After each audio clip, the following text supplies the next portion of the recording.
The morning sun cast long shadows across the busy floors of Heathrow Airport as Sergeant Major William Henderson walked through the automatic doors. He moved with the steady pace of a man who had walked through much harder places than this. His military dress uniform was perfectly pressed, and every button shined like a mirror. At 58 years old, his back was still straight, and his shoulders were square just like the day he first joined the Army 30 years ago. People in the airport turned their heads to look at him as he passed by. Some smiled and nodded with respect when they saw his uniform. Others whispered quietly to their friends about the medals on his chest. But Henderson kept his eyes forward and minded his own business. He had learned long ago that drawing attention was not something a good soldier should do. The most important thing on his chest was a small bronze cross that hung from a crimson ribbon. This was the Victoria Cross, and it was the highest award that Britain could give to any soldier. Only 15 people in the whole world were still alive who wore this medal. Henderson was one of them, and he had earned it in the mountains of Afghanistan 3 years ago. That day in Afghanistan had started like any other patrol day. Henderson and his unit were moving through a valley when Taliban fighters attacked them from the hills above. Bullets flew everywhere, and explosions shook the ground. 12 of his soldiers were trapped in the open with nowhere to hide. They were hurt and could not move to safety by themselves. Henderson did not think twice about what he had to do. He ran straight into the gunfire 4 different times. Each time he carried one of his wounded men back to safety. The enemy bullets hit the ground all around him, but he did not stop. He got hurt himself but refused to get medical help until all his men were safe. The Army called it the most brave thing they had seen in 20 years of war. Today Henderson was traveling to Edinburgh for a very special ceremony. Every year the families of fallen soldiers gathered together to remember their loved ones who died serving their country. Henderson always went to these ceremonies because he felt it was his duty. Many of the men who died had served under his command. He owed it to them and their families to be there. For this important trip, Henderson had saved his money for months to buy a first-class ticket. It was not because he wanted luxury or special treatment. The ceremony was sacred to him, and he wanted to travel there with dignity and respect. The extra cost was worth it to honor the memory of his fallen brothers. Henderson walked up to the check-in counter with his ticket and passport ready. The young woman behind the desk looked tired and busy.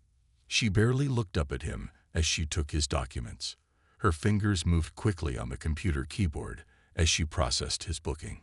She handed him back his passport and boarding pass without making eye contact. She did not notice his uniform or the medals on his chest. She did not see the Victoria Cross that made him one of the most decorated soldiers in Britain. To her, he was just another passenger in a long line of people traveling that day. Henderson took his documents and thanked her politely. He had dealt with much worse treatment than this in his military career. The busy airline worker was nothing compared to what he had faced in combat. He understood that not everyone would recognize what his uniform and medals meant. As he walked toward the security checkpoint, Henderson thought about the young soldiers he was going to honor in Edinburgh. They had given their lives for their country and deserved to be remembered properly. This journey was not about him. It was about them and the families they left behind. The airport was getting busier as more morning flights prepared to depart. Henderson found a quiet corner near his gate and sat down to wait. He opened a book about military history and began to read. Soon his flight would be called, and he would be on his way to Edinburgh to pay his respects to the fallen heroes. Henderson was quietly reading his book when he noticed someone walking toward him. A young woman in a bright blue airline uniform approached his seat with a clipboard in her hand. She had a name tag that read Sarah Mitchell, and she looked to be about 25 years old. Her face showed the kind of stress that came from dealing with difficult airline problems all day long. Sarah stopped directly in front of Henderson and cleared her throat to get his attention. He looked up from his book and gave her a polite smile. She did not smile back. Instead, she looked down at her clipboard and began reading from a script that she had obviously used many times before. "I am sorry to inform you that we have an operational issue with your flight today," she said in a flat voice. "Due to circumstances beyond our control, we need to make some seating changes.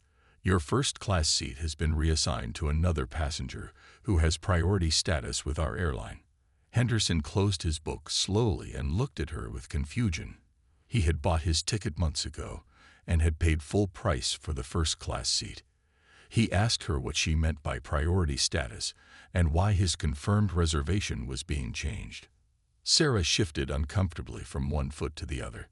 She explained that a very important VIP passenger had requested a first-class seat at the last minute.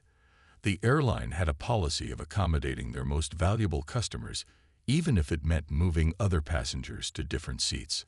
Henderson would be moved to an economy-class seat toward the back of the plane. Henderson felt a wave of disappointment wash over him, but he kept his voice calm and respectful. He stood up slowly and gestured to his military uniform. He explained that he was traveling to Edinburgh for a ceremony to honor fallen soldiers. This trip was very important to him, and he had specifically chosen first class to show proper respect for the occasion. Sarah barely glanced at his uniform and completely ignored the medals on his chest.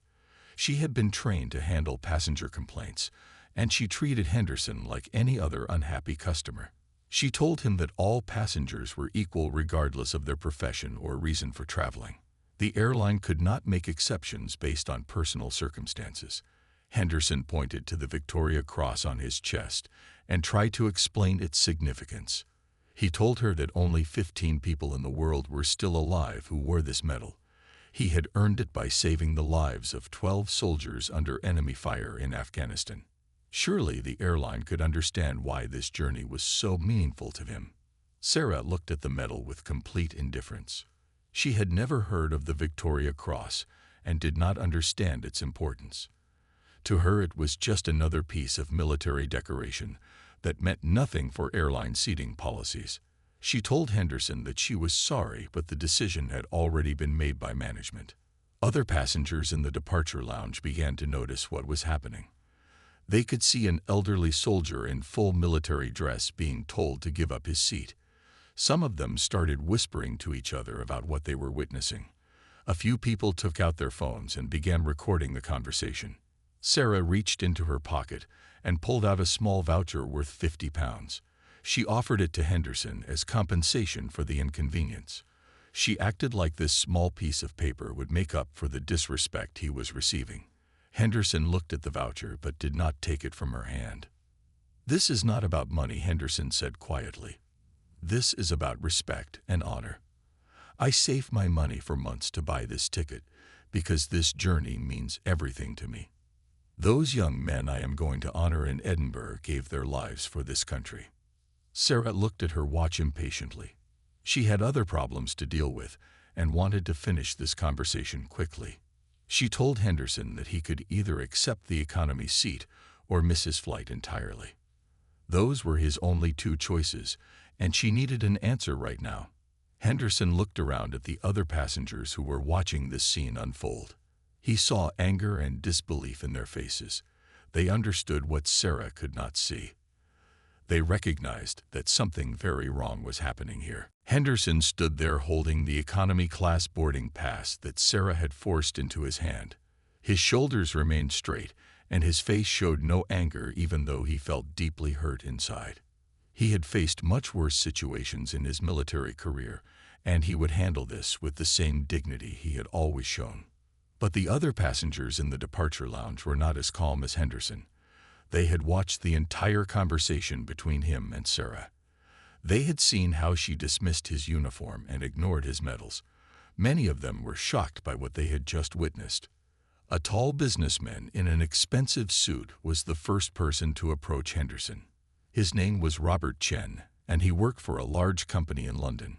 He had been sitting nearby and heard everything that Sarah had said. Robert walked up to Henderson, with anger clearly visible on his face. "Excuse me, sir," Robert said as he extended his hand to Henderson. "I could not help but overhear what just happened to you. What that airline employee did was absolutely disgraceful. You should not have to accept this treatment." Henderson shook Robert's hand and thanked him for his concern. He explained that he was used to dealing with difficult situations and did not want to cause any trouble. But Robert was not willing to let the matter drop so easily. He had served briefly in the military himself many years ago, and he recognized the importance of Henderson's medals. Robert looked more closely at the Victoria Cross on Henderson's chest. His eyes widened as he realized what he was seeing. He had read about this medal in history books, but had never seen one in person. He knew that it was the highest award for bravery that Britain could give to any soldier. "My God," Robert whispered, "you are wearing the Victoria Cross. Do you realize how rare and important that medal is? There are only a handful of people alive who have earned this honor. And they just treated you like you were nobody special." Other passengers began to gather around Henderson and Robert.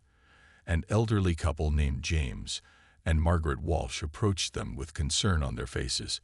James had served in the Royal Navy for 20 years before retiring. He immediately recognized Henderson's uniform and medals. Margaret tapped her husband on the arm and pointed toward Henderson. James looked at the Victoria Cross, and his mouth fell open in amazement. He had served his entire career without ever meeting someone who wore this medal. He knew the stories of incredible bravery that came with earning such an award. A young mother with 2 small children also joined the growing group of passengers. Her name was Emma Thompson, and she was traveling with her 6-year-old son and 4-year-old daughter. She knelt down next to her children and pointed to Henderson's uniform. "Children," Emma said in a soft voice, "this gentleman is a very special soldier. He has done very brave things to help keep our country safe. The medal on his chest is given only to the most heroic people in our military. We should show him our respect and gratitude." The little boy looked up at Henderson with wide eyes full of wonder. He had never seen a real soldier before, and certainly not one with such important medals. The little girl hid behind her mother's leg, but peeked out to look at the shiny decorations on Henderson's chest. More passengers continued to gather around Henderson. Word was spreading quickly through the departure lounge about what had happened. People were taking pictures with their phones and sharing the story on social media. Some of them were posting angry messages about how the airline had treated a war hero. An older gentleman named Professor David Williams recognized Henderson from a military history documentary he had seen on television. He remembered reading about Henderson's heroic actions in Afghanistan. He approached Henderson and introduced himself as a retired history teacher. Professor Williams began telling the other passengers about Henderson's incredible story of bravery. He described how Henderson had run into enemy gunfire 4 times to save wounded soldiers. He explained that the Victoria Cross was only given to people who showed the most extraordinary courage under fire. The crowd of passengers grew larger as more people heard about what was happening. They were all amazed that such a famous war hero was being treated so poorly by the airline. Many of them began taking videos and posting them online with angry comments about the disrespectful treatment Henderson had received. Henderson felt uncomfortable with all the attention, but he appreciated the support from his fellow passengers. These ordinary people understood something that the airline employee had completely missed. They recognized that respect and honor still mattered in the world. Professor Williams stood in the center of the growing crowd of passengers and began to tell them the full story of what Henderson had done to earn his Victoria Cross. His voice carried the authority of someone who had spent decades teaching young people about military history and the heroes who shaped their nation. The story began 3 years ago. In the dangerous mountains of Afghanistan, Professor Williams explained to the fascinated crowd. Sergeant Major Henderson was leading a patrol through a narrow valley when Taliban fighters launched a surprise attack from the rocky hills above them.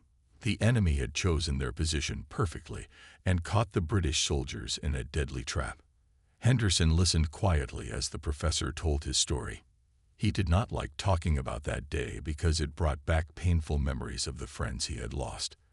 But he understood that these people needed to hear the truth about what had happened and why his journey to Edinburgh was so important to him. The Taliban fighters had automatic weapons and rocket launchers, Professor Williams continued.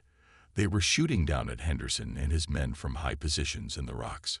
12 British soldiers were caught in the open ground with nowhere to hide. They were wounded and could not move to safety without help. Emma Thompson held her children closer as she listened to the story. She was trying to imagine how terrifying it must have been for those young soldiers trapped under enemy fire.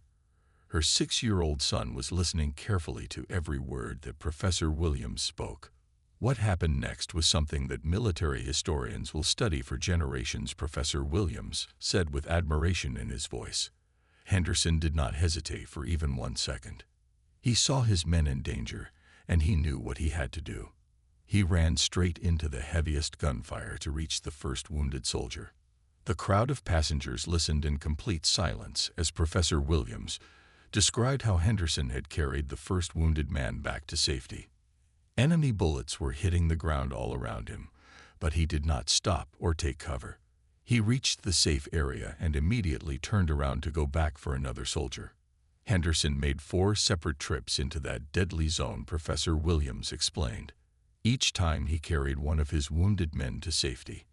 The Taliban fighters were concentrating all their fire on him, but somehow he managed to avoid being killed. By the time he finished his 4th rescue mission, he had saved 12 lives. Robert Chen shook his head in amazement as he listened to the story. He had never heard of such incredible bravery in real life. He looked at Henderson with new respect and wondered how any person could find the courage to do what he had done. The professor explained that Henderson had been wounded during his rescue missions, but he refused medical treatment until all his men were safe. Only after the last soldier was carried to safety did Henderson allow the medics to treat his own injuries. The Army doctors said later that his wounds should have stopped him after the 2nd rescue trip. James Walsh, the retired Navy veteran, had tears in his eyes as he listened to the story. He had served in dangerous situations himself, but nothing like what Henderson had faced that day in Afghanistan. He understood the kind of courage it took to run toward enemy fire instead of seeking cover. The Victoria Cross has only been awarded 1358 times since it was created in 1856, Professor Williams told the crowd. Many of those awards were given after the recipient had died performing their heroic act. Henderson is one of only 15 people alive today who wear this medal. He is literally one of the most decorated heroes in British military history. The passengers looked at Henderson with awe and respect. They finally understood why the airline's treatment of him was so shocking and wrong. While the crowd of passengers continued to gather around Henderson in the departure lounge, something very unusual was happening in another part of Heathrow Airport. King Charles II had arrived for an unannounced visit to meet with airport workers and thank them for their service to the country. The king often made these surprise visits to show his appreciation for people who worked in important jobs. Today, he wanted to meet the security officers, baggage handlers, and airline staff who kept Britain connected to the rest of the world. His royal protection officers had planned the visit carefully to avoid disrupting normal airport operations. Detective Inspector Michael Harrison was the head of the king's security team that morning. He was a tall, serious man who had protected members of the royal family for 15 years. His job was to make sure the king was safe while allowing him to meet with ordinary working people. Inspector Harrison carried a special phone that monitored social media and news reports for anything that might affect the king's safety or schedule. As part of his routine security checks, he was watching for unusual activity in the airport. That was when he first noticed the posts about Henderson. The posts were spreading quickly across Twitter and Facebook. Passengers were sharing photos of Henderson in his military uniform and telling the story of how the airline had downgraded his seat. Some of the posts included angry comments about the disrespectful treatment of a war hero. Inspector Harrison read the posts with growing interest. He recognized Henderson's name immediately because the king had personally presented him with the Victoria Cross just 2 years earlier. The ceremony had taken place at Buckingham Palace and Inspector Harrison had been there providing security. Inspector Harrison remembered that day clearly because it had been such an emotional ceremony. The king had spent extra time talking with Henderson about his service in Afghanistan. His Majesty had been deeply moved by Henderson's story of saving his fellow soldiers under enemy fire. Inspector Harrison quickly contacted his supervisor at the palace to report what he had discovered. Within minutes, the information reached the king's private secretary, who was traveling with the royal party that morning. The private secretary immediately recognized the seriousness of the situation. The king's private secretary was a distinguished gentleman named Sir Anthony Webster, who had worked for the royal family for over 20 years. He understood that this was not just about one passenger having problems with an airline. This was about how Britain treated its most decorated military heroes. Sir Anthony approached the king, who was meeting with a group of airport maintenance workers in Terminal 2. He waited respectfully for a break in the conversation before quietly informing His Majesty about what was happening to Henderson in Terminal 5. The king listened to Sir Anthony's report with growing concern and displeasure. He remembered Henderson very well from their meeting at Buckingham Palace. Henderson had impressed him with his humility and dedication to honoring his fallen comrades. The king considered him to be exactly the kind of person that Britain should be proud to call a hero. "Your Majesty," the king said to Sir Anthony, "this is completely unacceptable. Sergeant Major Henderson is one of our nation's most decorated soldiers. He earned the Victoria Cross through extraordinary courage and selfless service. No airline should treat such a man with disrespect." Sir Anthony nodded in agreement and asked what His Majesty would like him to do about the situation. The king thought for a moment about the best way to handle this delicate matter. He wanted to help Henderson, but he also wanted to send a clear message about how veterans should be treated. The king decided that he would go personally to meet Henderson and show the proper respect that he deserved. He instructed Sir Anthony to contact the airline executives immediately and make them aware of their mistake. He also wanted to arrange a brief meeting with Henderson to apologize on behalf of the country for this embarrassing incident. Inspector Harrison received orders to change the king's schedule and arrange secure transportation to Terminal 5, where Henderson was waiting. The Royal Protection Team began coordinating with airport security to prepare for the king's unscheduled visit to that part of the airport. The king was determined to show Henderson and the watching public that Britain still valued honor, courage, and service above corporate policies and profit margins. Sir Anthony Webster walked quickly to a quiet corner of the airport terminal and pulled out his secure mobile phone.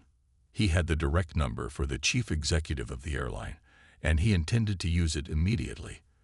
This was not a conversation that could wait for normal business hours or proper appointments. The phone rang twice before a surprised voice answered. Sir Anthony did not waste time with pleasantries or explanations. He identified himself as the king's private secretary and stated that His Majesty was personally aware of how the airline had treated Sergeant Major Henderson that morning. The airline CEO felt his stomach drop as he listened to Sir Anthony's words. In 30 years of running businesses, he had never received a phone call from Buckingham Palace. He certainly had never been told that the King of England was unhappy with his company's customer service. Sir Anthony explained the situation in clear and firm language. One of Britain's most decorated war heroes had been downgraded from first class to make room for another passenger. The man wearing the Victoria Cross had been treated with complete disrespect by airline staff who did not understand the significance of his service. The CEO immediately began apologizing and promising to investigate what had happened. But Sir Anthony cut him off before he could finish his excuses. This was not a matter that could be handled with corporate apologies and internal investigations. The king himself was involved now. His Majesty expects this situation to be corrected immediately, Sir Anthony said in a voice that carried the full authority of the crown. Sergeant Major Henderson should never have been treated in such a manner. Your staff failed to show proper respect to a national hero. The CEO promised to personally handle the situation and make sure Henderson received the best possible treatment. He asked what the airline could do to make up for their mistake. Sir Anthony told him that the king would be meeting with Henderson personally to apologize for this embarrassing incident. Meanwhile, in the airline's executive offices, panic was spreading as word of the royal phone call reached senior management. The head of customer service was called into an emergency meeting with the CEO and other top executives. They needed to understand exactly what had happened and fix it immediately. The customer service director pulled up Henderson's booking record on her computer. She could see that he had purchased a first-class ticket months in advance and paid the full price. His seat had been reassigned that morning to accommodate a frequent flyer who had requested an upgrade.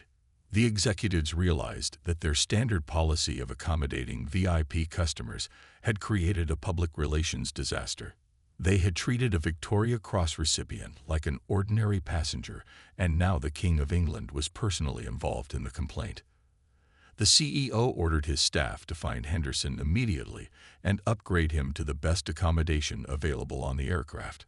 He wanted the airline's most senior manager at Heathrow to personally apologize and make sure Henderson was treated with complete respect. The airline's ground manager at Terminal 5 received urgent instructions to locate Henderson and rectify the situation.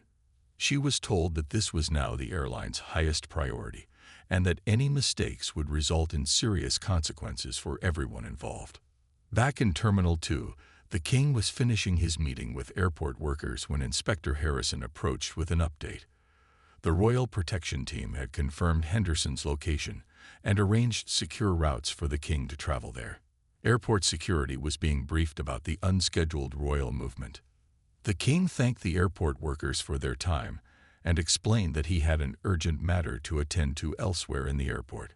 He did not want to keep them longer than necessary, but he appreciated their dedication to serving travelers from around the world. Sir Anthony received confirmation that the airline executives understood the seriousness of the situation. However, the King had made it clear that he wanted to meet with Henderson personally. This was not something that could be resolved with corporate policy changes and upgraded seats. Inspector Harrison coordinated with his security team to prepare for the King's movement through the airport. They needed to maintain his safety while allowing him to meet publicly with Henderson. The meeting would send a powerful message about how Britain values its military heroes. The royal convoy began its journey from Terminal 2 to Terminal 5, where Henderson was still surrounded by supportive passengers who had heard his story. None of them knew that the King of England was traveling across the airport to meet the war hero who had been treated so poorly by the airline. Henderson was still sitting quietly in the departure lounge, surrounded by the group of passengers who had heard his story. He felt grateful for their support, but uncomfortable with all the attention. He was not used to being the center of such interest, and he preferred to keep his military service private. Professor Williams was still explaining to newcomers about the significance of the Victoria Cross when people began to notice unusual activity around the terminal. Men in dark suits with earpieces were taking positions at various points throughout the departure area. They moved quietly and professionally, but their presence was unmistakable. Emma Thompson was the first passenger to point out the security officers to her husband. She had worked for the government before having children, and she recognized the signs of high-level protection detail. Someone very important was coming to the airport, but she could not imagine who it might be. Robert Chen noticed that the security officers were not wearing regular airport uniforms. These men had the bearing and equipment of Royal Protection officers. He had seen similar security arrangements during state visits to his company headquarters in London. His heart began to race as he realized what might be happening. James Walsh, the retired Navy veteran, also recognized the security setup. During his military career, he had provided security for royal visits to naval bases.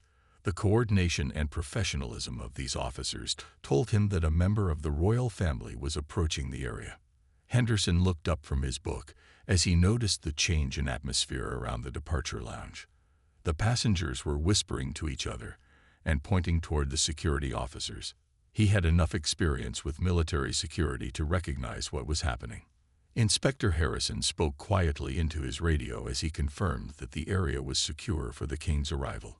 His team had positioned themselves to provide protection while allowing normal airport operations to continue. The other passengers would be able to witness what was about to happen. Then, at exactly 8 minutes after Henderson had been downgraded from his first-class seat, the crowd of passengers fell completely silent. Walking through the terminal entrance with quiet dignity and purpose was King Charles II. He moved directly toward the gate area where Henderson was sitting. The King was dressed in a dark blue suit with a tie that matched the colors of his military regiment. He walked with the confident bearing of someone who had spent his entire life in public service. His security officers maintained a respectful distance that allowed him to interact naturally with the people around him. Henderson saw his king approaching and immediately stood up from his chair. His military training took over, and he came to attention despite being in civilian surroundings. He could not believe that His Majesty was walking directly toward him in an ordinary airport departure lounge.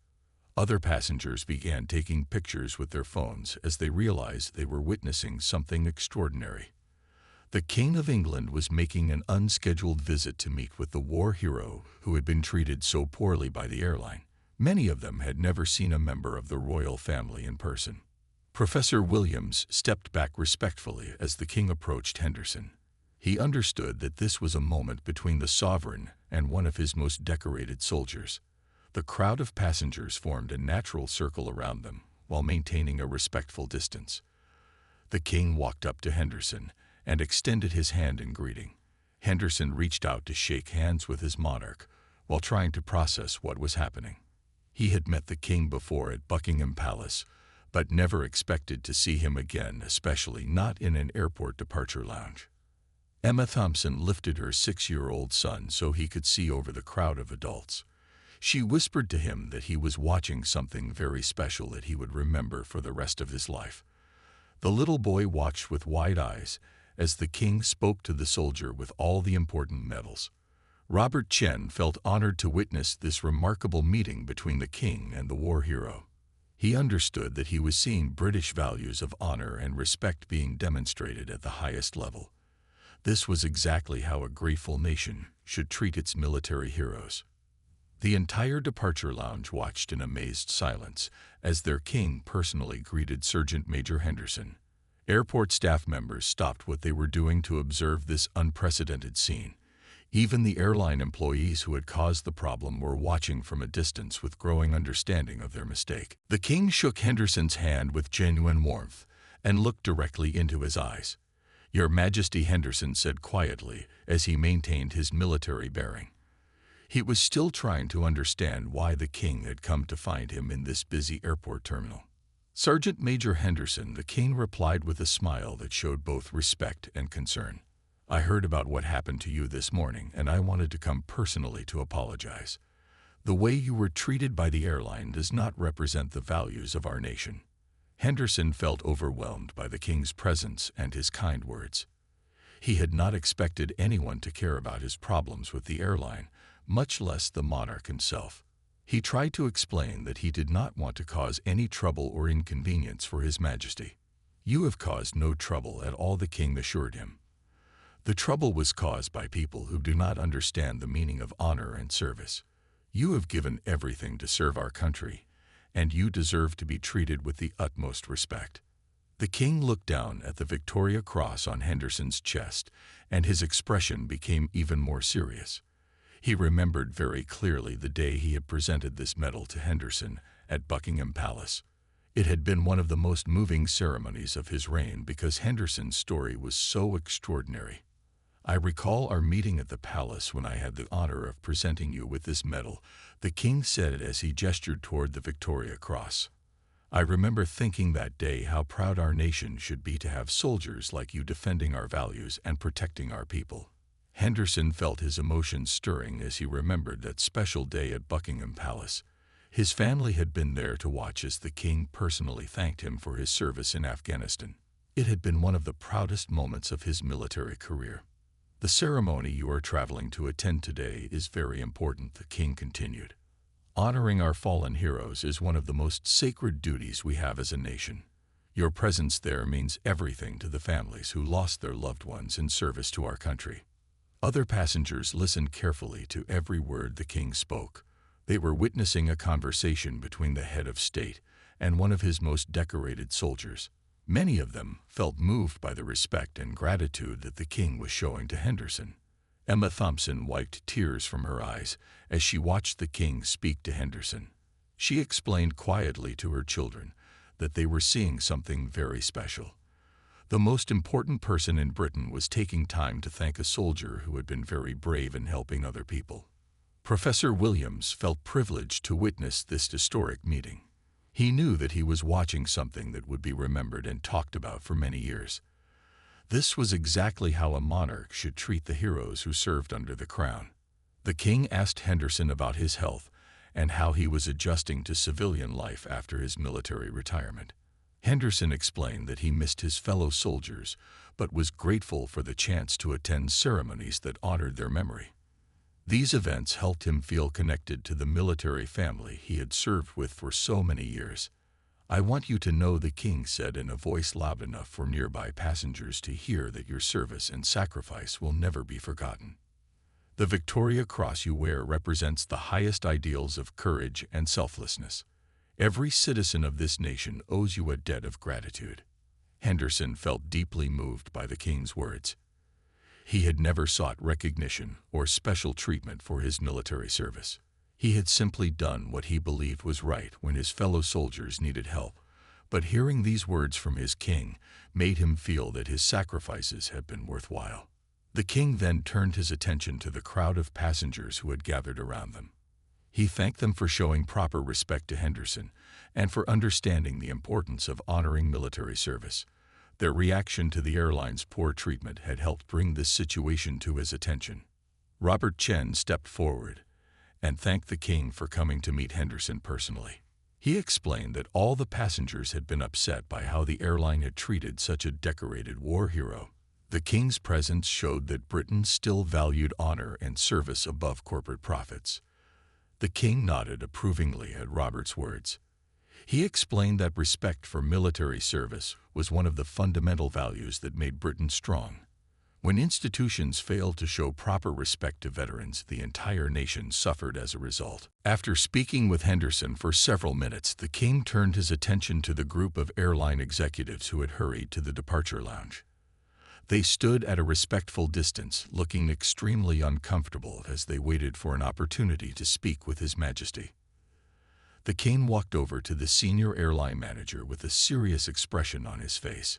He did not raise his voice or show anger, but his disappointment was clear to everyone watching.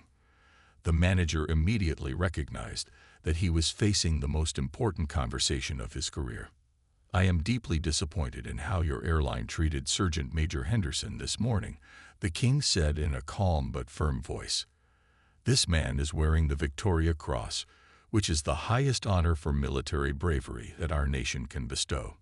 Yet your staff treated him with complete disrespect." The airline manager began to stammer an apology and explanation about company policies and operational requirements. But the king held up his hand to stop him from speaking.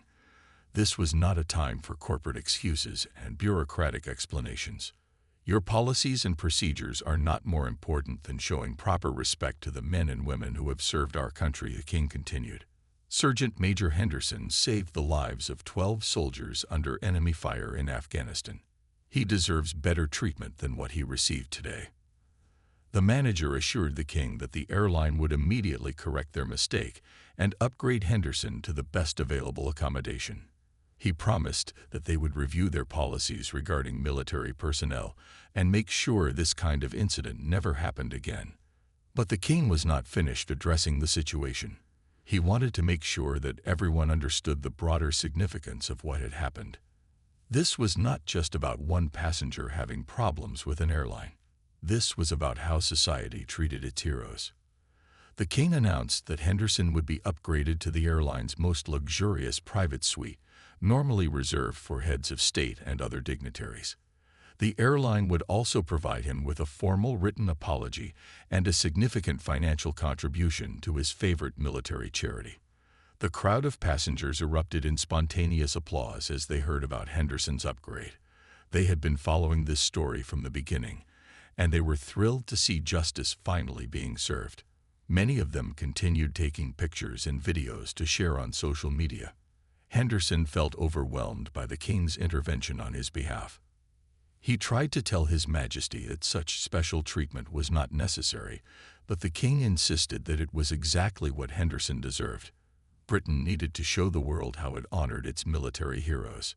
Emma Thompson approached the king with her 2 young children and asked if they could thank Henderson personally for his service. The king smiled warmly and encouraged the children to speak to the war hero. The little boy shook Henderson's hand and told him he wanted to be a brave soldier when he grew up. Professor Williams asked the king if he could arrange for his students to meet Henderson when he returned from Edinburgh. The king thought this was an excellent idea and suggested that Henderson might consider speaking at schools about military service and the importance of courage and honor. As the time came for Henderson to board his flight, the king personally escorted him to the aircraft. The airline crew had been briefed about their important passenger, and they treated him with the utmost respect and professionalism. The flight attendants were honored to serve someone wearing the Victoria Cross. The king stood at the aircraft door as Henderson prepared to board. He thanked Henderson once more for his service and wished him well of the ceremony in Edinburgh. Henderson saluted his king one final time before disappearing into the luxurious private cabin that awaited him. News of the king's intervention spread around the world within hours of the incident. Social media posts from passengers who witnessed the meeting went viral and were shared millions of times. The story became a powerful symbol of how true leadership means standing up for those who have served their country with distinction. The airline faced intense public criticism for their initial treatment of Henderson, but they also received praise for how quickly they corrected their mistake once the king became involved. They implemented new policies to ensure that military veterans would always receive appropriate recognition and respect. Henderson arrived in Edinburgh in comfort and dignity, ready to honor his fallen comrades at the memorial ceremony. The story of his journey and the king's intervention had already reached the other veterans and military families who would be attending the event. They welcomed him as not just a war hero, but as a symbol of the respect that all veterans deserved. The incident at Heathrow Airport became a defining moment that reminded everyone about the importance of honoring military service and treating veterans with the respect they had earned through their sacrifices for their country.